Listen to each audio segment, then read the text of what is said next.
How much cash flow is good for rental property? And I understand why you may want to know that because you're probably looking at deals and you want to know if that's a good one or not. So if that's the missing piece of the puzzle for you, you're in the right spot because I'm going to show you how to do it.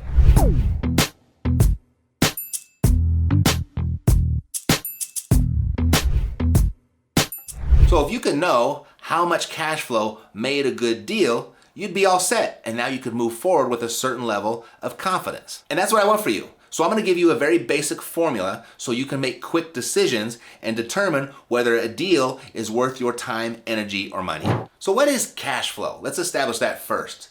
Cash flow is the income from your property, less the expenses, less the debt service. It's what you're left over with. And there's a very simple, quick and dirty math formula that I use to calculate this. It starts with your gross income from the property, and that's probably your rent most of the time, and you're going to multiply that by 60%.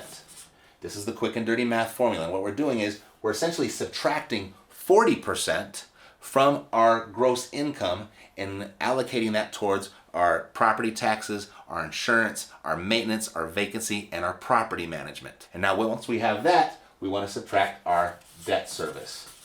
That's if we've taken out a loan on the property, we have to discount that.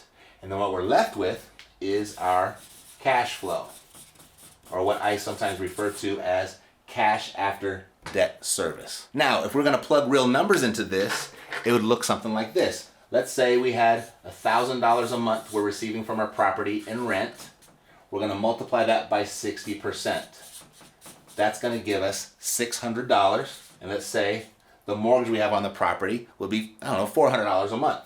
So we'll take away $400, and that equals $200. $200 is our cash flow. Now the big question is this a good number or not? And before I answer that, if this formula has simplified things for you a bit, let me know by hitting the like button, and go ahead and subscribe to the channel because I post cool, creative money-making ideas like this each and every week, and you don't want to miss it. So how much cash flow is good for a rental property?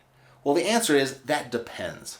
Most investors, they're going to look at getting at least like 1% to 2% of whatever their purchase price was. That's kind of a rule of thumb, and that's what a lot of people will judge their investments by. But it really depends on what your income goals are, what your investing criteria is, what you're looking to accomplish.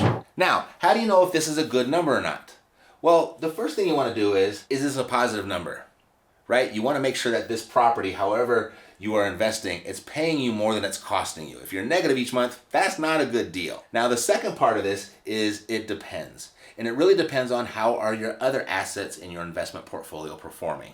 Because I look at it as each time you pick up an investment, you want to be a little bit better than your last one. You want to make sure that each investment is improving your situation. So you may have other properties that are producing $300, $400, $500 a month, and this one might not really move the needle by acquiring this one. You want to make sure that each asset is a little bit better than the previous, because the product of building wealth is taking low yielding assets and moving those to higher yielding assets. For example, if I had another property or a number of properties, and I'll just kind of make some little houses over here like this, and this one was producing $300 a month, this one was producing $250 a month, and this was like $225 a month, and then I got this fourth opportunity to look at, and this is $200 a month, right?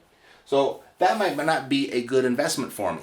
But if it was my very first investment property, this would definitely be improving my situation, wouldn't it? So a better idea would be, can I go ahead and take this property or take this property here, maybe sell it or refinance it, pull money out of there to apply it to this one to increase this number.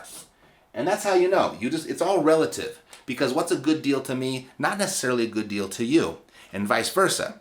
So you just want to make sure each investment that you make, each property you pick up, it's improving your financial situation, it's improving the performance of your portfolio. And what I just showed you right here, this is a little bit more of a framework. There's some more nuances to it. There's things like return on investment to calculate, how much money do you have to put in to produce this cash flow right here. So there's a lot of stuff to discuss, and those are kind of individual personal questions, personal decisions, and just everyone has a different situation that they're dealing with. And if you're really serious about generating passive income and building a passive income portfolio through real estate, it might make sense for you to hop on the phone with Mercedes over at Cashflow Savvy.